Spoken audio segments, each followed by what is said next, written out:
kirimo. Yesu ashimwe cyane. Ndashima Imana twazaniye n'umukozi w'Imana Isfarishayi bari kuza ari babiri aho yafatiriwe ejo bundi barabona ko twabaje ari babiri umwe yafatiriwe. Yesu ashimwe cyane. Haleluya. N'abakozi b'Imana injego ngaha tutatiza kuherekeza Yesu abahungisha cyane. Haleluya. Haleluya. Haleluya. Yesu abahizagira usomye ijambo ry'Imana. Ijambo ry'Imana ni ijambo tumenyereye cyane ariko ijambo ry'Imana ntirimenyereye. Yesu ashimwe. Nubwo warahejeje kurivuga nubwo utakurivuga nubwo nibyo borusubiramo ijambo ry'Imana ntirimenyereye. Haleluya.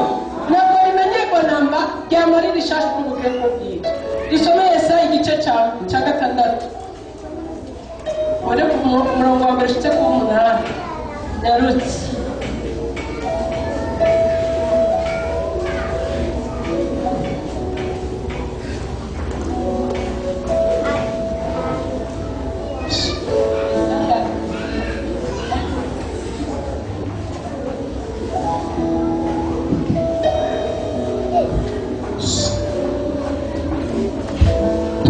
izina rya Yesu. Ndazi amajambo yavuze ngo ihamagarwa rya Yesaya mu mwaka umwami Uziya yatanzemo, nabonye umwami Imana azagiye ku ntebe y'ubwami ndende, ashyizwe hejuru impuzu yiwe y'igisaga yuzuye urusengero. Abaserafi bari bahagaze hejuru yiwe. Umuserafi wese yari afise amababa 6, abiri yayatwikiriza mu maso, ayandi abiri yayatwikiriza ibirenge, yandi abiri yarayagurukisha. Babarirana basemerera bati uwera uwera niwe uhoraho nyir'ingabo, isi yose yuzuye icyubahiro ciwe. Amatanguriro y'imiryango anyiganyizwa no gusemerera kwabo, inzu yuzura umwotsi. Maze ndavuga nti mbonye ibara ndapfuye kuko ndi umunyaminwa yanduye, kandi mba hagati y'ubwoko bufise iminwa yanduye, kuko amaso yanjye abonye umwami uhoraho nyir'ingabo. Maze umwe mu baserafi araguruka aza aho ndi afise ikara ryaka mu ntoki yokoje ikimano ku gicaniro. Amen.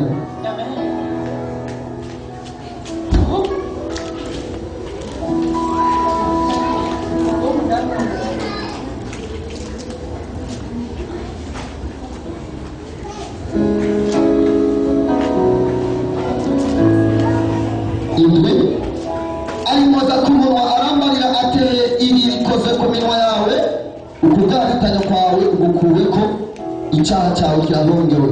8 numva ijwi ry'umwami Imana rivuga riti ndatuma nde nineyo tubwira, maze ndavuga nti ndi hano abajewe utuma. Amen. Haleluya. Haleluya.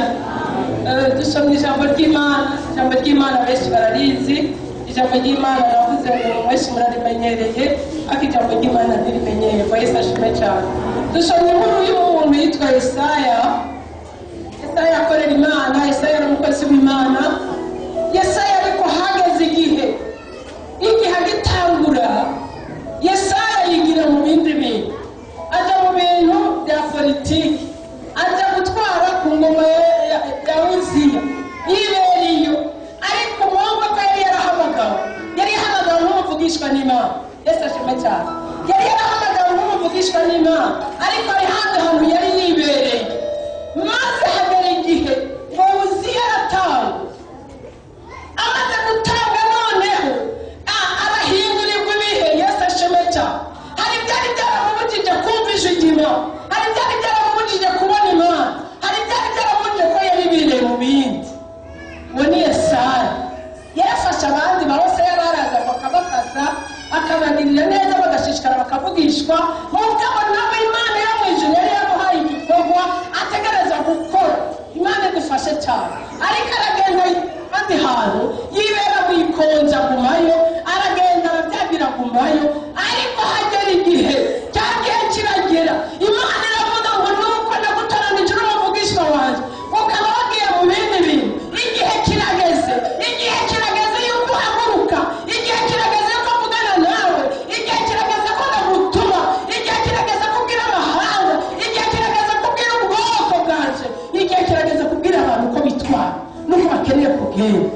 Imana idufashe cyane. Yesu ashimwe. Ngo maze haragera igihe Uziya amaze gutaha, bya bindi byose bimuviriye mu nzira. Haleluya.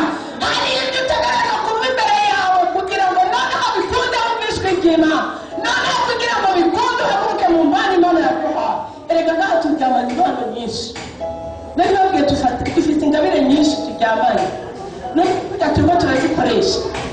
Imana idufashe cyane. Haleluya. Turaryama tukabona tugasinzira, ukavuga ngo jewe ntibinkwiye, jewe ntabyo nshoboye, genda wowe usenge, genda wowe usengera abantu, nawe ukora ibi n'ibi, jewe nzoguma hano nzogufasha, nzogira ibiki. Ariko kumbe muri wowe hari ibintu bidasanzwe Imana yashize muri we. Imana idufashe cyane. Yesu ashimwe. Yesu ahabwe icyubahiro. Yesaya ngo haragera igihe ngo abona Uhoraho Imana byagiye ku ntebe ndende, ngo abona abaserafa n'abakerubi bose bikubita imbere yiwe bavuga ngo urera uruwera uruwera. Haleluya. Aho hariho ibyari byavuye mu nzira imbere yiwe, hariho ibyari byagiye. Yesaya cyari igihe cyo gukorera Imana. Yesu ashimwe cyane. Haleluya. Haragera igihe aravuga ngo ndagowe kuko mbonye Imana, ndi umunyaminwa yanduye. Yari asanzwe yanduye, ariko ntiyigeze abitahura ngo abimenye gushika aho aboneye Imana. Haleluya. Gushika aho aboneye Imana.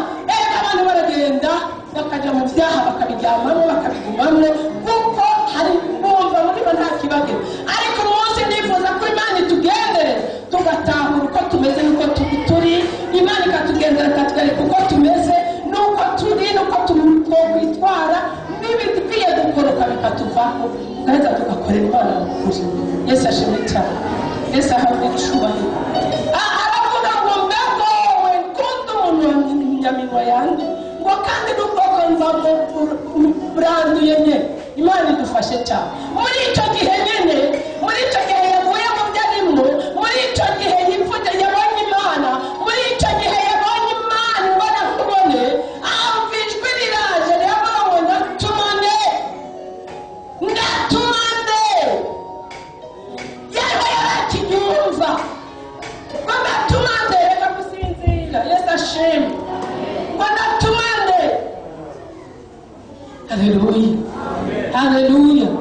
Ninde yotugira ko mbona abantu bononekaye, ko mbona abantu bariko barabivamo, ko mbona abantu bibagiye, ko mbona abantu batibane, ko mbona abantu batariko barasenga, ko mbona abantu batariko barondera Imana, ko mbona abantu mengo ntacyo bibabwiye, ko mbona abantu batonda kuwa Mungu gusa bagasubira inyuma, ko mbona abantu ndabahezagira babagirire neza ariko ntibashime. Mbona ndatumane kubibutsa, ndatuma. Haleluya. Yesaya aravuga ngo ndi hano, ndi ngaha, ndi ngaha, barize butuma. Yesu ashimwe.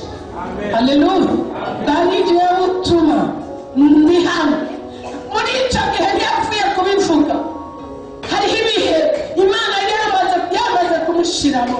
Urashobora kuvuga ngo njyewe Imana yontuma gute, ndi umunyantege nke, ariko ndakubwiye ngo muri izo ntege ngo sinzi no gusenga, ariko nindajya kurenza ngo arazi gusenga.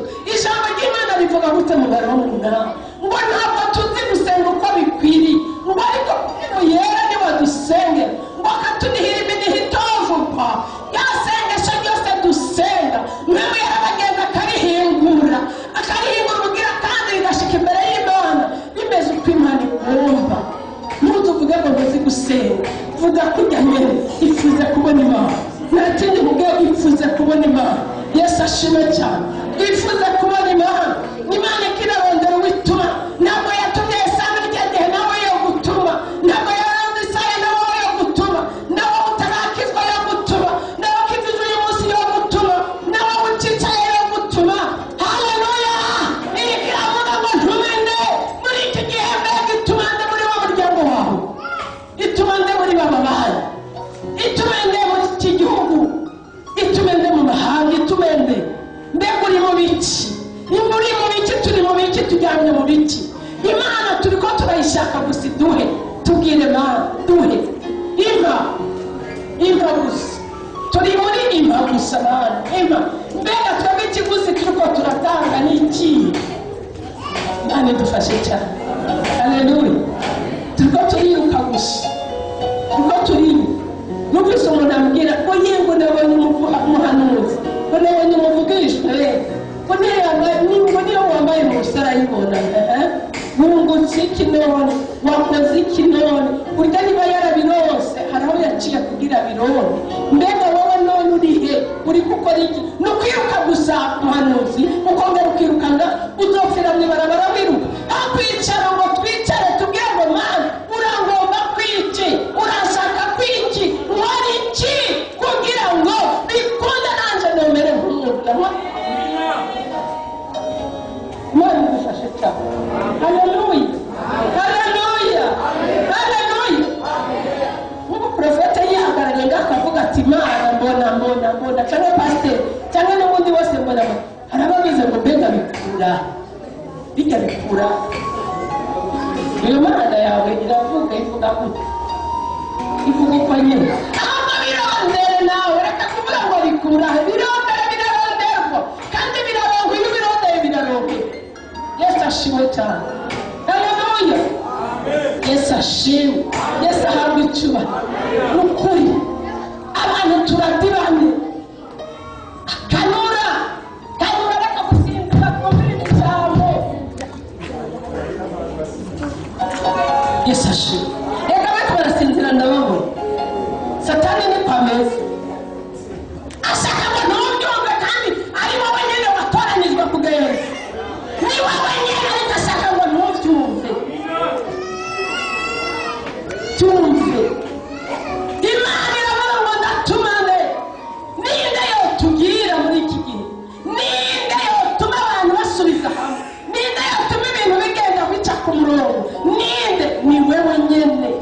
Haleluya, haleluya. Uribona nk'umunyantege, Gideyoni aragenda mu Midiyani bakabatera, ngo maze agira ubwoba abona ati jye ntacyo maze, ndi umuhererezi ntacyo maze, ntacyo nzi nta n'ibyo noshobora. None haririmba akagenda gusekurira ingano muri Kana, aragenda muri Kana agasize kurirayo, umumarayika w'Uhoraho amusangayo. Yatinye nuko nawe utinya ngo sinoshobora kuduza isengesho ngo niryo kumvikana. Iyo ni ibinyoma bya Satani. Imana idufashe cyane. Yesu akomeze kandi adufashe. Gideyoni umumarayika aramusangayo ngo yewe Uhoraho ari kumwe nawe, wewe wa munyegomezi we. Gideyoni yarazi ko ari umunyantege, yarazi ko atashoboye, yarazi ko atacanye, yarazi ko Midiyani bamuzingazinze, arinyegeza ajya muri Kama agasekurira y'ingano, ariko Uhoraho yamubona ko ari umunyegomezi. Haleluya. Uhoraho akubona ko uri umunyegomezi, reka kwisuzugura, reka kuvuga ngo ntacyo nshoboye, ariko Uhoraho arakubona ko uri umunyegomezi. Uhoraho akubona ko imbaraga, aho uhaguruka uvuga ati Mana uko intege nke zanjye ziri ndaje, nawe dusunike, we dushoboze, we dusunike nk'ari mbitegereza gukora. Haleluya.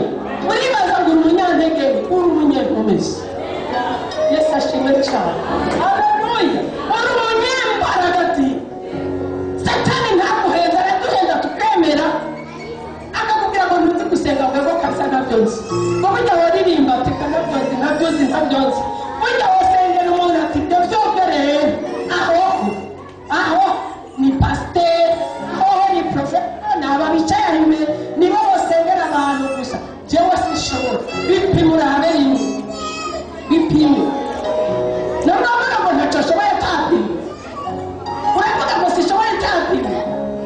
Satani ariko ahenda abantu, adushyira mu ntege nke gusa, ngeze basengere, ngeze bakorere ibi n'ibi, ariko mbega Uhoraho arabaza ngo ndatuma nde? Niba yabwiye Yesaya ati ijya gihe ndagomba iyi saha n'umunota wumve ijwi ry'Imana ririko rirasemerera, ndagomba ngo wumve ijwi ry'Imana ririko riravugira aha mu kirere, ndagomba ngo wumve ijwi ry'Imana ririko riravugira aha, ndagomba ngo wumve ijwi ry'Imana ririko riravuga ngo ndatuma nde? Ninde atubwira? Ninde ntuma?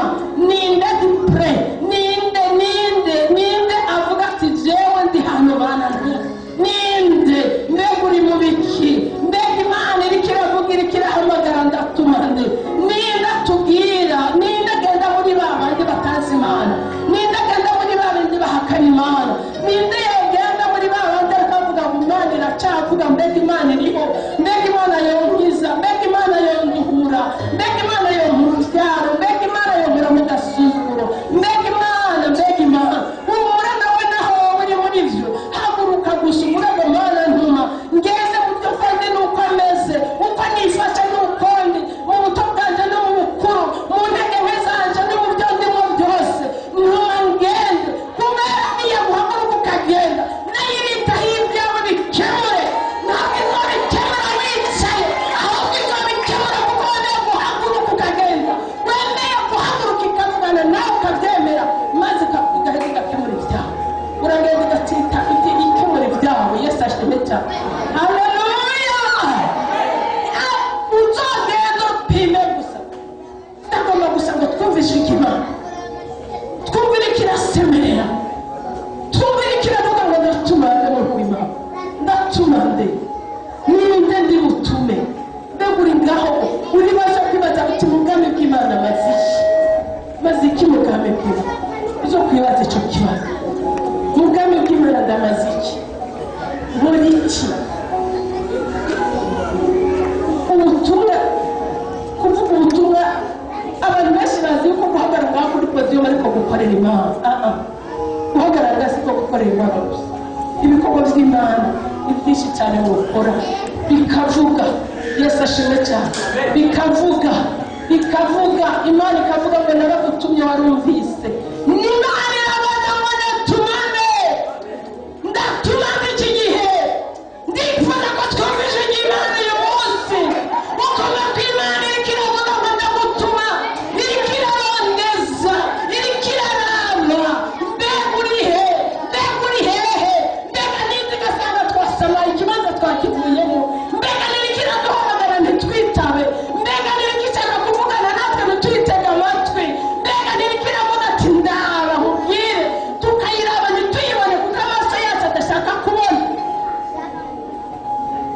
Mose agendana n'Imana, aragendana n'Imana, yabanye n'Imana ibihe byinshi, ariko hagera igihe aravuga ngo niba ngiri mu buntu imbere yawe, ngo nyereke imigendere yawe, inyereke. Ndakwifuje ubugira kandi usubire ubane natwe, usubire ujyane naje, ngo ndakwinginze. Yesu ashimwe. Ngo niba wabwiriye umuntu ukamenya mu izina, Imana irakuzi mu izina, ntiyajya kukubambirwa kuko itakuzi mu izina, ariko irashaka iraguhamagara, irakubaza ngo ndeka no gutuma wanyemera. Iriko irashakisha bituma, iriko irarondera, ariko kenshi turasamaye ntituriko turayumva. Ivuga ku munsi ku munsi, ivuga ku mwanya ku mwanya, ivuga ku isegonde. Mbega turiko turayumva? Mose aravuga ngo niki cyo twemeza kuri kumwe nawe, ngo mbega siko twohora itandukanirizo hagati yatwe n'ayandi mahanga. Reka habe itandukaniro hagati yawe wemera Imana, reka habe itandukaniro yawe wemeye gutuma n'Imana, reka habe itandukaniro yawe witwa ngo uraza gusenga, habe itandukaniro hagati yawe n'abandi batazi Imana. Yesu ashimwe cyane. Niba utarakira Yesu nk'umwami n'umukiza nawe umwakire, kugira ngo none ujye mu mwuga w'Imana, ujye mu bana b'Imana, ujye mu bo igomba gutuma. Yesu ashimwe cyane. Wumva ijwi ryayo, mbega natuma nde? Mpande Yesu ahabwa icyubahiro. Ukuri cyo ko tunabifata minenero, umengo ntacyo tugenda, umengo nta na kimwe. Ngenda ndimaje nsenga, subire mu nzu, nsubire ngenda senge, ariko Imana iriko irondera wowe nyene. Yesaya yari yibereye kwa Uziya akora ibintu bya politike gusa, akora ari yewe yari ku ngoma yiwe yibereye Palestine. Ariko harigeze igihe icyuma tukumvije igihe, icyuma tukavyumva. Haleluya. Icyuma aka kanya ukumva hari ibintu byahindutse muri wewe. Icyuma aka kanya ukumva hari ibintu biriko biravurugana muri wewe, ukifuza Imana. Twifuza Imana abantu b'Imana, twifuza Imana kuko nayo iratwifuza, iratumbega abantu. Murazi umubyeyi afise abana 6, abafise bari ngaho, ari hano bose umwe ngo fite uwundi ngo fite uwundi ngo fite uwundi ngo fite uwundi ngo fite. Mariya Mari yo Leopold Josephina Mariko Yohani yabutse yagumye asemerera arongera watuma ikintu hari yabutse ahamagara amazina yose arayamara yabutse mbega uwo mubyeyi ntababara nta n'umwe agira ku mutima. Narabyaye abana batandatu bose nahamagaye nabuze uza kundonderera amazi nabuze uwumpa n'akanura gato nabuze uwo ntuma. Uko ariko Imana ibabaye muri iki gihe, uko ariko umutima w'Imana umeze. Ukirikira arondera bituma igahamagara kandi yarabaremye kandi yaraduhaye impano yaraduhaye ingabire yaraduhaye ibyo dukoresha yaraduhaye ibikoresho bikwiriye, ariko irikira duhamagara igatuma igasanga twacomotse igasanga twagiye iyo igasanga twagiye hariya na hariya ikaturondera ikatura ikaduhamagara ntitwumve kuko turi mu bindi bintu turi okipe mu bindi. Imana idufashe cyane, Imana idufashe. Icyana tukabaho dukwiye kuba, icyana tugahagarara aho dukwiye guhagarara kugira ngo niyahamagara twitaho niyahamagara twumve. Erega nitahamagara twumva nitwayigamburukira bya bindi byose irabikora. Haleluya! Bya bindi byose irabikora, na cya kindi iragikora, na cya kindi kibaza ko gikundira kirakunda, na cya kindi baza ko kidashobokera kirashoboka. Yesu ashimwe cyane, Yesu ahabwe icyubahiro. Haleluya! Ari naho wakumenetse umutwe kuva roporomye gushika roturane ukameneka umutwe atari indwara, ahubwo Imana ibwirikira kurondera igomba kuza ukayifata ati naje Mana ndakeneye kubona ubwiza bwawe, ndakeneye kubona imbaraga zawe, ndakeneye kubona nkoresha icyo ugomba ntabwo ugomba. Umaze kwemera ati nicyo nashaka nicyo, uwo mutwe afite uragiye, wa mugongo uragiye urakiye. Irabikora, haraho ibikora. Imana idufashe cyane. Haleluya, haleluya, haleluya. Oya, reka twumve ijwi ry'Imana, reka twemere dutume. Iravuga ngo ndatuma nde, kwiguhamagara ntiwitabe wagiye he, ko yakugendeye mu ijoro uri he, ko yakugendeye hahandi uri he, mbega uri he, irabaza ngo uri he. Haleluya, haleluya. Uri he? Uri mu biki? Mu myidogo gusa? Uri he? Muri bya bindi ntibishoboka? Uri he? Mana yagusabwa none ngo mpaye iki, none ndakuvuye uva mu bijya kuvuga kandi ubu hari ibyapakiye muri wowe byari bikeneye gukiza abandi. Yesu adufashe cyane, Yesu adufashe. Hari igihe kuza kuvuga hari ibihe ducamo Satani buriya Satani yagaragaje Yobu kubera Imana yamwemereye. Hari ibyo biri gucamo rero kubwirira itugerageza, ariko mu kwakugeragezwa we Yobu Imana imuhereza. Kandi rero muri bya bigerageza byose ducamo nta n'umwe yashikiriye ibyayo, ako Yobu yagumize umutima ku Mana, ariko twebwe udahumva ngo iyo Mana ahora akayirondere ngo ntiyumva, yaba yumva iba yaragiriye neza ahora akayirondere ntibona. Byose irabibona, irabizi. Haleluya, haleluya. Byose irabizi kandi izobikora. Yesu ashime cyane. Biri ukwihangana kivuga gusa ati Mana ndi hano ntuma. Yesu ashime. Byo kukwibutsa ngo tube hamwe. Yesu ashime. Amina. Dukora ibyo Imana igomba,